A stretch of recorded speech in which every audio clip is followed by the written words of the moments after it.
This week on The Climate Show, you find me in bed as I experience the romance of newly rekindled night train travel across Europe. And it's a greener way to go.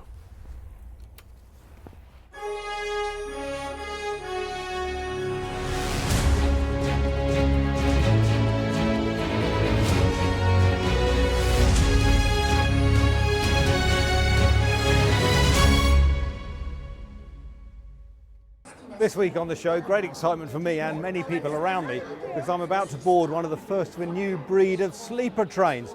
This one will be going from Brussels to Berlin, and it's part of a European push to kick the short-haul flight habit and green up transport.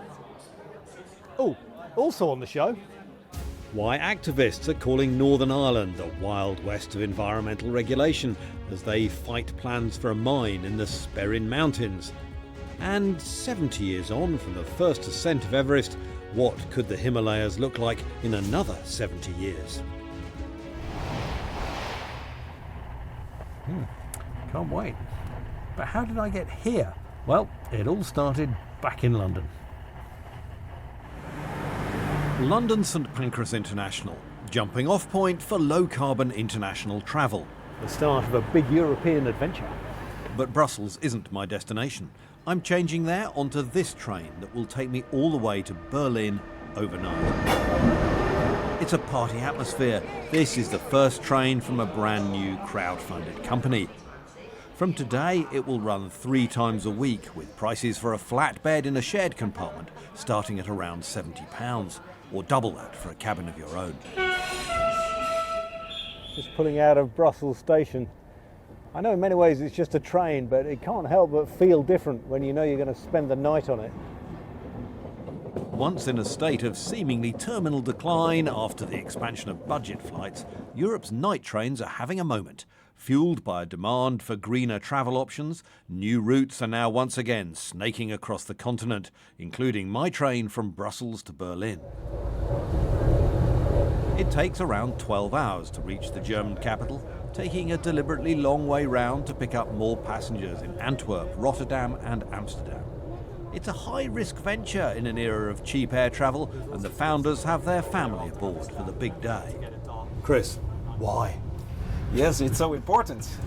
and of course, because I like to travel by night train myself, but it's an important thing to get on track again in Western Europe, the international night train. But why is it important? I mean, it's a huge gamble you're taking here. Yeah, but I like to do that, and the reason is that it's sustainable traveling, it's pleasant traveling, and it's just missing. And we really believe also in the possibility to have it profitable. Why a night train? Why not just a long-distance fast train? Yeah, the night train is more is a very important aspect of because you can cover a longer distance. On a high-speed line, you can do 6 hours, 7 hours, and you get tired. You'll get to Frankfurt or to Paris, but on a night train, you have a wider range. You can go all the way to Barcelona, Milan, Prague, Copenhagen, and then still it's time efficient. So it's very good competition to airplanes. We don't have to persuade everybody to come by train. If we would have 5% of the current flights travelers, then we would be fully booked every day. Trying to persuade passengers to swap planes for trains is something this rail expert has been doing for over 2 decades. It feels great to be back on a sleeper train again. There's nothing like it. Leave in the evening, arrive in the morning and have your own space and your own comfortable bed on board. What do you think it is about the sleepers that just give them it's almost like time travel, isn't it? Well, it's a combination of the practical. Leave a city centre in the evening, sleep the night away in your own bed and arrive the following morning in a completely different country in a completely different city, and the fact that it's such an enjoyable experience. You know, open a beer or a bottle of wine, snuggle down in bed between crisp, clean sheets, listening to steel wheels swish on steel rail beneath you. It's absolutely great, and it's nothing like the stresses of taking a plane and going to an airport. Sleeper trains raise expectations of golden age glamour, especially if, like me, you feasted on Agatha Christie or Bond movies for much of your life. The reality is a little less fancy, no dining car, but bring your own supermarket food in plastic and eat it off paper plates. But there is still no denying the romance of crossing European borders overnight, not least with your wife. Cheers. And travelling from dusk till dawn certainly seems to have charmed my fellow passengers. What do you think about this sleeper train? It's pretty good so far. Yeah? Why are you on it? I'm on it because I write books about train travel. So this is right up my street. Why do you think it's important to have new sleeper trains like this? Because I think it's important to offer people different ways of travel that aren't flying. I think we're all very concerned, or we should be, about climate change. And I think it's also a really fun way of travelling. The fun bit's important, isn't it? Yeah, the fun bit's really important. The only downside I would say is no dining car on board, because that's the hub of all the activity and where you get to meet everyone and you get to have a lot of fun. But at the same time, I still think this is a very sort of massive sense of community that you don't get on any other form of transport. I wanted to visit some friends in Berlin, and I decided that I wanted to reduce my carbon footprint, and so I'm going by train overnight, and I love a train journey. Not that I'm a geek, and so I'm just part of the experience, and I'm really excited to be part of history, and I think it's the way to travel. It's a kind of a romantic way to travel, and it's a very good way to travel in a long distance. And stepping back, it looks like you're very well set here. You can have a meal and a drink, Indeed, and then indeed. you can just... We are having a little party, actually. The expansion of night trains has support from the EU as part of its mission to cut the continent's carbon footprint. France has just banned short-haul flights on journeys that take less than 2.5 hours by rail, and the Belgian government is promising to subsidise night trains like this. We voted yesterday in our federal parliament the first law in Europe to help night train to develop. Each night train which will come to Brussels or start from Brussels will be free of charge for the cost of the pass and the cost of energy you need to make a train ride. I want to make Brussels a hub for night trains. We have already trains coming from Vienna 3 times a week, in some months 5 times a week to Berlin. I hope to have trains going to the south of Europe, and as a capital for Europe it's very important to have such international trains. There are still many obstacles, not least a lack of sleeper carriages. The ones on this route are ageing and rented, but European Sleeper will be developing its own in time, and in 2025 plan to launch a second route down to Barcelona, with a handy stop for Brits at Lille, just an hour 20 from London. Well, it's time for me to do the sleeping bit now, so good night. See you in Berlin. So is it a new dawn for sustainable travel? Flight numbers are growing, but still below pre-pandemic levels. More night riders could slow this climate-damaging trend. Come in, come in. Good morning. Good morning. Oh, lovely. Thank you very much indeed. Well, here we are. It's morning. It's Berlin. We're just rolling gently into town. I slept pretty well. Bit of a problem with the temperature control in the cabin, and these blinds flew up and down a couple of times, but so good to wake up in another country after sleeping horizontally. Don't forget to take your luggage with you when you get off the train. On behalf of European Sleeper and the entire crew, we wish you a pleasant stay. Well, here we are, Berlin. Let's go. We made it. Heart of Berlin, the iconic Brandenburg Gate. I'm going to spend the day here and we'll get the train back tomorrow. But on the show, we're off to Northern Ireland now, where plans for a new gold mine in the Sperrin Mountains are causing considerable alarm. Environmentalists say the province is a bit of a wild west when it comes to environmental regulation, and they want the mine stopped. Here's our senior Ireland correspondent, David Blevins. Staking a claim to the land. If the machinery come here, we will lie down on the road and we will stop it. Protesters have set up camp in the Sperrin Mountains. They're opposing plans for a gold mine, fearing it will wreak havoc on the environment. 500,000 gallons of water every day of the year for 20 years from the peatland, the bog surrounding the site. And as we know, peatland is a major carbon store, but on top of that, if they are allowed to abstract water from the peatland around here, that will destroy the aquifers, the rivers, the streams, etc. It's an American company that's doing the exploring here. We took the concerns of the protesters to its Belfast headquarters. You can go out and you can speak to any climate scientist in the world. And I think that they all agree on one thing, that we need to either vastly reduce or perhaps eradicate our reliance on fossil fuels. We can only do it by a huge increase in renewables. And if we're going to build those installations and we're going to build the infrastructure in order to get that power into the point of use, we're going to need a huge new set of sources of minerals and metals. Last year, an industry body listed both Northern Ireland and the Republic in the top 10 most attractive places in the world for mining companies. This island has been described as the Wild West of Europe for environmental regulation, and it's not difficult to see why. In Northern Ireland, 25% of the land is licensed for mining, compared to just 0.2% in England. And in the Republic of Ireland, it's a staggering 27%. James Orr from Friends of the Earth claims the push for investment since the Troubles ended has taken priority over the environment. For many people within the establishment in Northern Ireland, they regard Northern Ireland as now being open for business. That's the language they use. And it's as if we have had Trumpian economic policies in terms of deregulation of environmental protections many years before people even knew what Donald Trump was all about. It's a battle cry around the globe. Activists from the Standing Rock protest in North Dakota came to show solidarity. We're just small, little human beings, and we're fighting these giant corporations and these giant things that are happening to us. So it feels a little overwhelming sometimes, and so we really think it's important for us to stand together. It's not the first legal dispute over these hills. This mine nearby is decades old. Mining methods have modernised since, but not enough for some who call this place home. David Blevins, Sky News, in the Sperrin Mountains. Well, David Blevins joins me now. David, I was really struck by that statistic in your piece about the proportion of land that's available for mining in both Northern Ireland and the Republic. How did we get to that?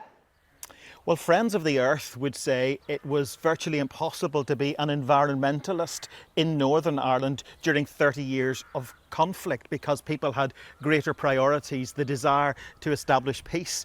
But they also say it's been just as difficult to be an environmentalist since the Good Friday Agreement because, again, people have greater priorities, the need to grow the economy. And that's why they talk about Trumpian economics, suggesting that successive governments in Northern Ireland particularly have prioritised investment over the environment, the need for jobs here. But I think there is perhaps another element that is unique to this island and explains why the figure is also so high in the Republic. And it is the fact that in this very rural society, people tend to be very territorial about their land. If an Englishman's home is his castle, an Irishman's land is his kingdom. And therefore it's very difficult to get consensus and regulation and difficult for it to be enforced. Yeah, I've got a little bit of experience of that from them covering the rural side in Northern Ireland, and it is very different from here, from in the rest of the UK. There is still real sort of power and pride in the land and who controls it, isn't there? That's right, and I think it was perhaps best illustrated in some environmental legislation that was passed by the Northern Ireland Assembly just before the last election. There were two bills came at the same time, one a private member's bill from the then leader of the Greens in Northern Ireland, and the other, much less ambitious, from the Minister of Agriculture, who is himself from a farming background. And surprise, surprise, it was the less ambitious bill that passed. You mentioned the administration, and of course environmental matters are devolved from Westminster down to the different countries of the UK. And so how is the current paralysis instalment affecting the whole world of environmental regulation?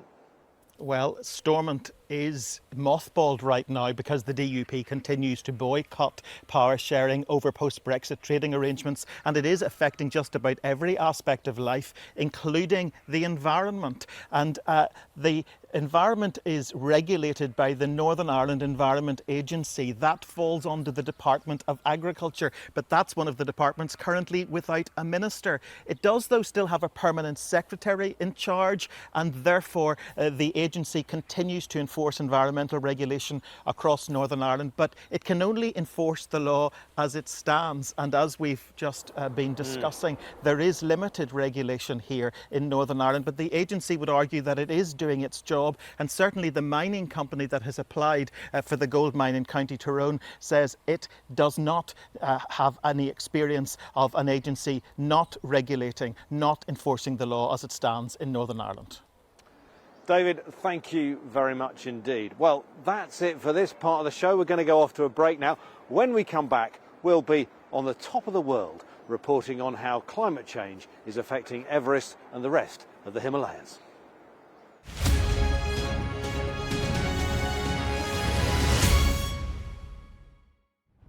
Welcome back to the Climate Show. Now, a few weeks back, we brought you news about how an election in Canada's oil-producing province of Alberta could have a major impact on the country's climate goals. It pitted populist Conservative Danielle Smith against her centre-left NDP challenger Rachel Notley, and this week brought the news that the staunchly pro-oil and gas Smith had prevailed, setting Alberta on a collision course with Justin Trudeau's federal government. In the coming weeks, Justin Trudeau is planning on bringing forward new restrictions on electricity generation from natural gas. In addition, the Prime Minister is already ready to introduce a de facto production cap on our oil and gas sector. And as Premier, I cannot, under any circumstances, allow these contemplated federal policies to be inflicted upon Albertans. I simply can't, and I won't. It comes as Canada continues to suffer from an early and vicious wildfire season. The eastern province of Nova Scotia has been badly impacted, with hundreds of homes destroyed and over 16,000 people evacuated as the blazes remain out of control. Huge clouds of smoke sit over its biggest city, Halifax, and air quality warnings have been issued for major US cities like New York and Boston as smoke spreads south.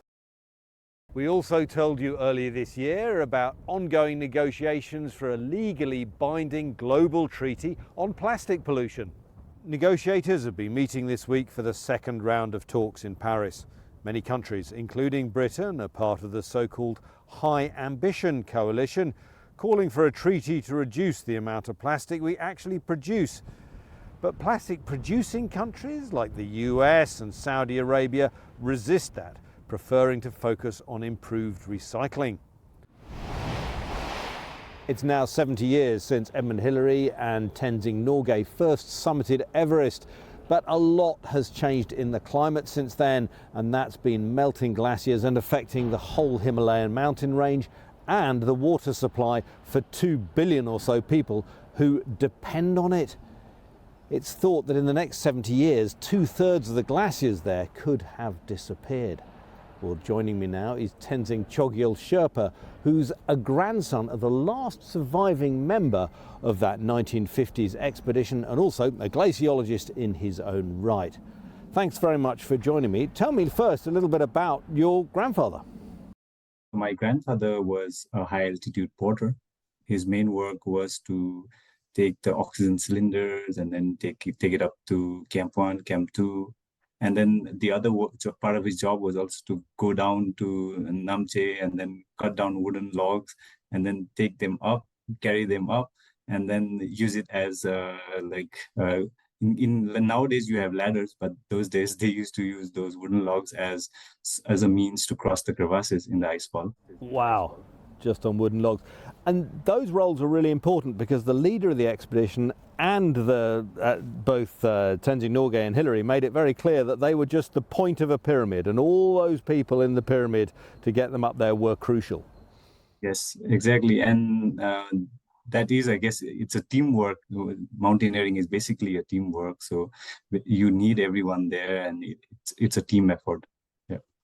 Absolutely. He must be or should be very proud of his role there. But tell me, I mean, from what he's seen and from what you study, how much has changed in that Himalayan region in terms of the glaciology? The glaciers here, like to be from a scientific perspective, with the changing climate, they have had changed quite a lot. The landscape is getting more and more dynamic as we speak, and especially in these recent decades, these glaciers have been facing a rapid recession and loss of its mass. Now, going back to my grandpa, so my grandpa, he's the eldest person in our village, so he has had seen changes within the environment that he lives in and in the people as well. So with the environment, one of the more prominent changes that he feels is the intensity of snowfall that he used to get. Like during his childhood, he used to see a lot of snowfall, and then these snowfall are part of our culture. And that he sort of observes that it's not as it used to be. So the snowfall is much less than it used to be? Is that what he observes? Yes, that's exactly what he observed. And I can say that as well because I lived the initial years of my life in Namche Badar, that's the village I come from. And I used to love playing in the snowfall quite a lot. Like I used to play too much that my mom used to come and beat me. And so that's one of the fond memories I have of my village, playing in the snow. And now when you see in our village, we don't get as much snow as before. And if you go take a look at the science, it also correlates with that because the snowfall intensity and the snowfall amount is also gradually decreasing in the recent years. I have been to Namche Bazaar, where you were brought up, and indeed in the 50th anniversary of this ascent of Everest, I went up to base camp, which was extraordinary. Do you think I would see changes even now in the last 20 years that the glaciers have shrunk? I think you would. Like the fact that why we study glaciers is because they are the most visible indicators of climate change. So changes in these glaciers and in the amount of snow cover would be quite visible to you as well, if you remember correctly, sir. Yeah, well, we've got a few pictures that might help us out. But what you're saying about snowfall is fascinating, but also worrying, because with temperatures, if you've got temperatures rising, so more melt and less snow falling, I'm guessing that's going to accelerate the disappearance of glaciers? Exactly. Like that's just the worst case scenario for a glacier because glacier, the key ingredient for a glacier is snow. And this is just a system that is balanced between the amount of snowfall that it receives and the amount of melt that it experiences. But now we have the worst case scenario is less and less snowfall and more temperature increase. So that is just worst case scenario. And just very briefly, what should the world be doing to preserve the glaciers of the Himalayas? So climate change is, the cause of climate change is global, but the effects can be seen locally. So in case of the glaciers, the world now needs a wake-up call. Everybody needs to come together, and especially in case of our carbon emissions, we already need, it's already now or never, because had it been like several years ago, it would have been better. But now we are at this point that we're in a tipping point of it might be irreversible. Well, that's it for this week, a week when I had the rare privilege of being able to sleep on the job. Next week, I'll be here asking the question about how come a coal mine that's been told to close is still open. In the meantime, you can catch up with all your environment news on the Sky News website or app, or by scanning the QR code that has appeared on your screen right now. That's it. See you back here next week.